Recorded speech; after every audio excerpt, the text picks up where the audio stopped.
पुरस्काराचे मानकरी आणि 2 अर्जुन पुरस्काराच्या मानकऱ्यांच्या पट्ट्याची कुस्ती लागलेली आहे। हा योगायोग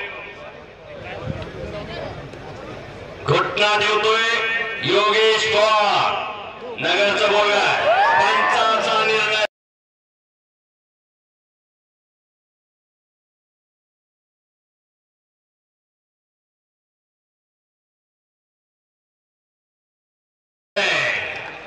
आणि संपलेल्या कुस्तीमध्ये घुटण्यावरती योगेश